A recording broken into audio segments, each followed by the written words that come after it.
Welcome to this edition of the Native News Update on this Wednesday, January 13th. I'm your host for today's program, Paul Demain. Some of the stories read here today can also be found at our website at IndianCountryNews.com. Here are the news stories for the day from the Associated Press and other Native news sources. And today we have a few issues that Lori Townsend, news director of the Alaskan Public Radio Network, is going to bring you directly from Anchorage, Alaska. One of those reports includes information on a gathering of natives from that region who are discussing suicide prevention at a conference as we speak. What can you tell us today about news coming out of Alaska and the Alaskan Public Radio Network? Hi, Paul. Well, this week there's a suicide, the first ever suicide prevention summit is taking place at the Alaska Native Tribal Health Consortium in THC, and it's in conjunction with the state health officials. They have a goal of reducing the suicide rate in Alaska by 15% in the next 7 years. It's extremely high here. It's an unfortunate distinction for the state to have. We are one of the highest, ranked as one of the highest suicide rates in the nation, and among Alaska Natives it's even higher. Among Alaska Native young men, it's 3 to 5 times higher. And there's a lot of things that come into that. Economic conditions in village communities where people just are overwhelmed by high prices of energy and lack of jobs and long, dark winters, and I think that that's a big contributor to this sense of hopelessness. There's also a high rate among young veterans, returning veterans that are possibly suffering from PTSD and have little resources in a lot of the villages. There's been an expansion of telemedicine trying to help people, and telepsychiatry, where they're actually doing talk therapy through video conferencing. But it's kind of up in the air yet how successful that is to not really be in the room with someone when you're trying to interact with some very painful parts of what's happening in your life. So this is being undertaken this week, and it's the first time that the state and the tribes have come together to form a summit like this. And so they're quite optimistic that they'll be able to have some impact, and they're doing lots of training with village health aides, and hopefully we'll see some good results come out of it. Does Alaska have a large volunteer record of veterans and servicemen? And generally speaking, does the Alaskan Native population serve in the military pretty heavily? Yes, they certainly do. And this goes all the way back to the Territorial Guard, people that answered a call before the state was even a state. And Alaska Natives were the Territorial Guard, and there's a long history here of service in the Alaska Native community. What kind of people are getting together for this conference? Just tribal governments, health officials? How many people are they? They got people from the lower 48 up there as well? Not to my knowledge. I think it's primarily a focused effort on the state and in the state. What they're doing is reviewing a lot of the programs that are out in the villages now. A lot of communities have their own approaches to how to deal with this. And one of the doctors that I spoke to yesterday at ANTHC, Alaska Native Tribal Health Consortium, said that just being able to talk openly about suicide has been really tough because it's so painful. A lot of the communities are small, and so these deaths touch everyone because people are related, and so it's difficult to talk openly about it, but they're trying to push beyond that pain so that they can have this conversation and figure out what works in some communities and try to replicate that in other places. Okay, yeah, it traditionally, at least down here in the Great Lakes area, it was people would speak against suicide from a traditional point of view. That is you're somehow depriving the creation of the lifeline and purpose.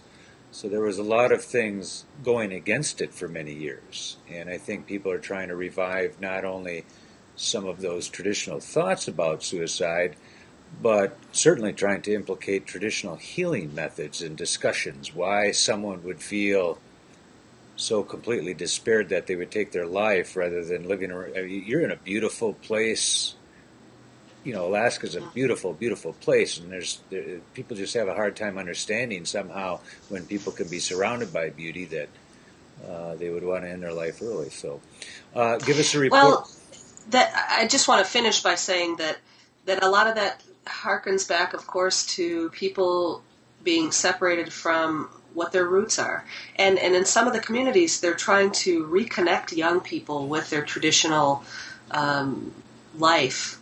In Barrow, for example, there's an effort to take more young people out with whaling crews so that they can be taught subsistence hunting and fishing and see a purpose for their lives that reaches beyond just having a job and how to make a living on the land if that's what your path is, and reconnecting with those cultural strengths that help people through those hard times when they're feeling bleak. Maybe you put your finger on a little bit of that idleness. There was a time when people didn't have the comfort of being idle. They were out chopping wood, bringing in water, and functioning for the community, feeding the community, and doing things for the community.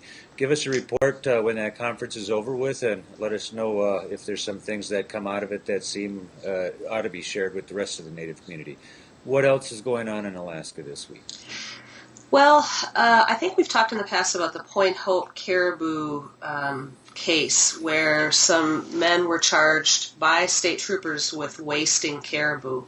Now, the men contend that the carcasses were diseased. They also say there weren't nearly as many as the troopers say, that they found 37 wasted carcasses. There's disagreement about how many carcasses were left and whether or not they were diseased. In Alaska, it's part of the laws here require people to salvage meat. You can't leave meat lay. You get charged with wanton waste. So a case against one of the hunters was just dismissed. The judge said that the state did not prove he was not hunting, but he was with the group.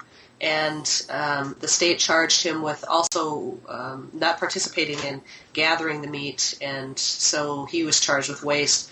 And the judge did say that even though someone can be charged for that, the state hadn't proved that he was involved to that degree, and so dismissed that case.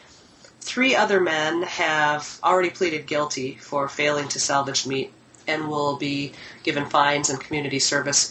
And it's possible that a couple of the other cases could also be dismissed on the same basis as this case that was just dismissed Tuesday, because they were charged under that same theory. So there are cases scheduled to go forward on February 1st in Point Hope, but it's possible that some other ones may be dismissed before then. Are these in state court, federal court, or in tribal court? These will be in court in Point Hope, so I'm assuming that it's tribal court, but I'm not sure about that. The state had tried to get it moved out of Point Hope and to Kotzebue or some other place, saying that they didn't think that they could find an impartial jury in Point Hope. But the case is proceeding forward and so far is scheduled to be in Point Hope. Depends on what kind of impartial jury you're looking for, because sometimes a jury of your peers can be pretty forceful in making a statement when it comes to wasting food for the community. Absolutely. It's not always like we're just going to let him go because he's a brother. If they wasted food, they wasted food, and that's not only a criminal case, it might be a moral and ethical issue too that has to be dealt with in the community. You got anything else to report from Alaska today, Lori? Well, very quickly I'll tell you that there was an indictment. A former chief financial officer of the NANA Corporation, the Northwest Arctic Native Corporation, was indicted on embezzlement charges and sentenced to 21 months in prison, and also will spend 3 years on supervised release. He was also fined $188,000 in restitution. So that case has been ongoing for quite a while. This investigation has been going for quite some time. He bought diamond rings and big screen television and traveled and did all kinds of things on NANA corporate credit cards, and then covered it up because he was a pretty clever CPA, but apparently didn't cover it up well enough that someone discovered it, and he has been charged now. And there has been a subsistence defense fund set up. Albert Kukesh, one of the state senators here, will be the first case. He and 3 other men were charged last summer in Angoon with taking too many sockeye salmon. Right. Troopers seized 70 some of them and gave them to the Angoon Senior Center. The Defense Fund has been seeded with $10,000 from the Alaska Native Brotherhood Grand Camp, also from Sea Alaska, and from the Tlingit and Haida Council. Okay. So this will be their test case, and it's scheduled for April. Okay, well, we're going to have to catch up with you later on that one. You'll keep us updated on that. Give us a plug for your website. You can find those stories and more at www.aprn.org. Okay, thanks for joining with us today again, Lori. Thanks, Paul. And that is the latest roundup of news from Indian Country on this edition of the Native News Update. Come join us again soon. Miigwech.